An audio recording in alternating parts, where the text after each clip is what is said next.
Amém, meus irmãos? Quero ouvir um amém bem forte para Jesus, amém? Amém! Glória a Deus. Vamos começar com a salva de palmas para o nosso Rei, nosso Senhor. Louvado seja o nome santo de Jesus. Glórias a Deus. Louvado seja Jesus, amém. Digno é o Senhor. Estamos aqui nesta noite para comemorar o 16º aniversário do grupo Embaixadores de Cristo, o grupo de homens da Igreja Missionária Volta de Cristo, que está fazendo a obra do Senhor aqui neste lugar.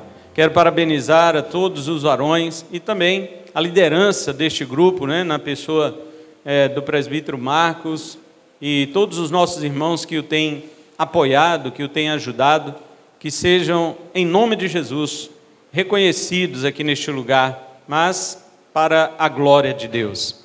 Eu quero convidar a todos para fazermos uma oração inicial, e nesta oração nós vamos agradecer ao Senhor. Seremos gratos a Ele por esse tempo que passou, este ano que nós trabalhamos no reino de Deus, e é um ano também de reflexão, neste momento em que chegamos até aqui, para pensarmos acerca do que também deixamos de fazer. Aquilo que deixamos de fazer que seja para nós, que deveria ser feito, um motivo de arrependimento, um motivo de restauração, para fazermos a vontade do Senhor. E aquilo que fizemos, que não era para ter sido feito também, Então, esses quatro ângulos nós precisamos olhar. Precisamos olhar para o que fizemos e não deveríamos. Precisamos olhar para o que deixamos de fazer e deveríamos ter feito, mas também devemos agradecer a Deus pelo que não deveríamos ter feito e não fizemos realmente, e também pelo que era nossa exigência e nós obedecemos. Isso também tem nos trazido alegria em servir ao nome do Senhor. E sabemos que não depende em nada da nossa força e da nossa capacidade, mas o próprio Deus é que tem feito tudo em todos, Ele que tem operado essas maravilhas através de nós. Oremos ao Senhor nesta noite. Pai santo e glorioso, em nome de Jesus, Teu Filho amado, nós oramos aqui neste lugar. Nós, Senhor, agradecemos a Ti, de todo o nosso coração, por ter o Senhor levantado, meu Pai, este grupo de homens aqui nesta igreja, meu Deus, para brilhar a Tua luz aqui nesta cidade, e aonde quer que estejamos, o Senhor tem nos feito brilhar. Ó Deus, te agradecemos por causa do discernimento que o Teu Espírito nos dá pela Tua palavra, para sermos, ó Deus, uma bênção aonde nós estivermos. E pedimos ao Senhor, meu Deus, que a presença gloriosa do Teu Espírito neste lugar nos leve à adoração do Teu Filho amado, Jesus Cristo, pois é o único digno de receber o louvor, a ação de graça, sabedoria, riqueza, honra e glória sejam dadas ao santo nome do Teu Filho.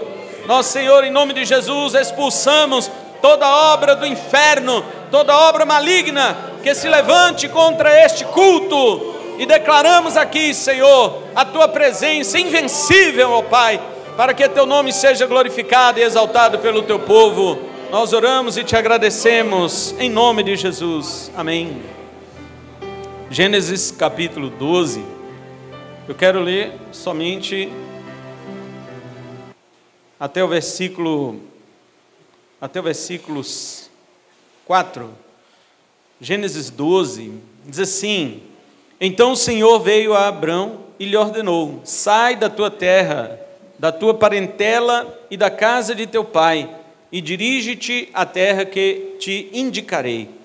Eis que farei de ti um grande povo, eu te abençoarei, engrandecerei teu nome, serás tu uma bênção. Abençoarei os que te abençoarem, amaldiçoarei aquele que te amaldiçoar. Por teu intermédio, abençoarei todos os povos sobre a face da terra. Então partiu Abrão como o Senhor o orientara, e Ló o acompanhou. Abrão tinha 75 anos de idade quando saiu das terras de Harã. Amém. Podem sentar, irmãos. Eu quero rapidamente refletir sobre uma coisa muito curiosa acerca disto aqui. De acordo com Josué capítulo 24, versículo 2, a família de Abraão era idólatra. Óbvio que todo mundo naquela época era idólatra. principalmente na região onde ele morava, em Ur dos Caldeus. Eles adoravam principalmente a lua. E Abrão não era diferente, sua família não era diferente. E eles adoravam a vários deuses, além da lua, adoravam vários deuses. Abrão era possivelmente um daqueles homens que subiam nas torres, nos zigurates, para contemplar as estrelas e fazer as suas previsões astrológicas. Mas um dia ele ouviu a voz de Deus: sai da tua terra, sai da tua parentela e vai para uma terra que eu ainda vou indicar a você. Nós nos impressionamos com Abraão, com a sua fé, mas devíamos nos impressionar com Deus. É com Deus, não é com Abraão. Porque a pergunta é a seguinte: como que Abraão sabia que aquilo que falava na sua mente, na sua cabeça, dentro da mente dele era o Deus verdadeiro? Como que ele sabia? Irmãos, ele não podia saber se o próprio Deus não convencesse a mente dele, não trocasse a mente idólatra dele por uma mente transformada, que realmente experimentasse a comunhão com ele. Quem faz isso é Deus. Ele podia dizer para Sarai e dizer: olha, Deus me chamou para sairmos dessa terra, vamos embora daqui. E ela dizer para ele: mas que Deus? E ele falar com o pai dele, Terá: Deus me chamou para sair dessa terra. E o pai falar: qual dos deuses que nós servimos que te chamou? Como hoje as pessoas falam isso para a gente. Você vai falar de Deus para as pessoas, mas qual Deus você está falando? Isso aí foi Richard Dawkins, né, que colocou naquele livro Deus, um Delírio dele. E aí agora todo mundo usa esse argumento fútil, tolo, imbecil. Mas Abrão, ele não respondeu a Deus imediatamente, como ele diz: partiu então Abrão, levou Ló, Sarai, sua mulher. Não foi ele, foi Deus. Deus convenceu Abraão, dentro da mente idólatra, porca, contaminada dele, que aquele que falava com ele era o único Deus. Não é nem Deus verdadeiro, embora ele seja verdadeiro, porque os homens colocaram os falsos. Mas os falsos não existem, então Deus é único. Então Deus colocou na mente dele que ele é o único Deus. E Abrão simplesmente foi convencido por Deus disso, e se levantou e foi. A resposta deste homem diante de Deus não foi algo que caracteriza Abrão melhor do que as outras pessoas, não. É uma obra primorosa, milagrosa de Deus, que entra no coração de um incrédulo e transforma ele num crente. E então ele passa a conhecer o Senhor e a obedecê-lo. Então, para finalizar isso aqui, eu penso o seguinte: eu pergunto às vezes, o que muitos crentes podem dizer que são filhos de Abraão? Se nós questionamos coisas da Bíblia, sabendo que a Bíblia é a voz de Deus, sabendo que a Bíblia é Deus falando conosco, como falou com Abrão. Abrão não tinha uma Bíblia, Abrão não tinha uma lei ali para ele, Deus, uma revelação escrita. Abrão não conhecia Jesus. Ele ouviu, veio vozes na cabeça dele, e essa voz transformou a vida dele, e ele passou a crer naquele Deus. Isso que é incrível. E eu me pergunto sobre os crentes atualmente. Quando nós olhamos para a Bíblia, nós questionamos certas coisas. Nós questionamos: isso aqui é difícil demais para eu obedecer. Isso aqui é difícil demais para eu concordar, sabendo que ali é a voz de Deus, do único Deus. Então, quando formos dizer somos filhos de Abraão, devemos repensar se realmente somos mesmo. Você vê isso aqui em Abraão durante toda a vida dele. O último teste de Deus dele foi pedir para matar o filho dele.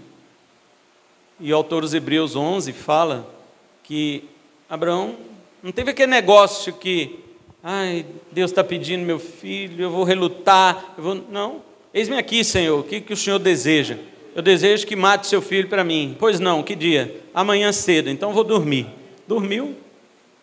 Você dormiria? Ele dormiu, acordou cedo no outro dia, chamou os empregados, chamou o filho dele: vamos adorar o Senhor. Andaram 3 dias, chegaram no monte e ele falou assim: chegamos, eu e um rapaz, vocês ficam aqui, nós vamos lá adorar e depois nós voltaremos. Ele falou no plural, porque quem falou foi Deus. Quem falou foi Deus. E Abraão disse: é certo eu matar meu filho, porque quem está falando para eu matar é Deus. Será errado se eu não matá-lo. E ao colocar seu filho no altar e descer o cutelo sobre ele para realizar aquele ato, que não é assassinato. Assassinato é quando você desobedece o 6º mandamento: não matará, você vai e mata. Aí é assassinato. Mas quando Deus diz mata, não é assassinato. Então Abraão, quando ele ia cometer o sacrifício para agradar a Deus, Deus falou: para, eu sei que você teme a Deus, você não me negou o seu único filho, mas não completa isso aí não, porque eu que vou ter que dar meu filho na cruz, né? Eu que vou ter que fazer, senão você vai ser o libertador aí, o sacrificador do seu filho pela humanidade. Para por aí que esse papel é meu. Então, quem que foi fiel aqui? Foi Deus. Por isso que Paulo fala em 1 Coríntios 1:9, ele diz: fiel é Deus, que nos chamou à comunhão do seu Filho Jesus. Não é você que é fiel, não é Abraão que é fiel. Fiel é Deus, que chamou Abraão, que falou na cabeça dele, ele foi trocada a mente dele, de um idólatra para um adorador verdadeiro. Foi trocada. Simplesmente porque Deus, quando fala, convence o homem e pronto, e converte. Então Deus é fiel. E o mesmo Deus de Abraão, que o chamou para a comunhão com ele, é o mesmo Deus que chama você, fiel igual, para a comunhão com o seu Filho Jesus. Amém? Vamos aplaudir o Senhor?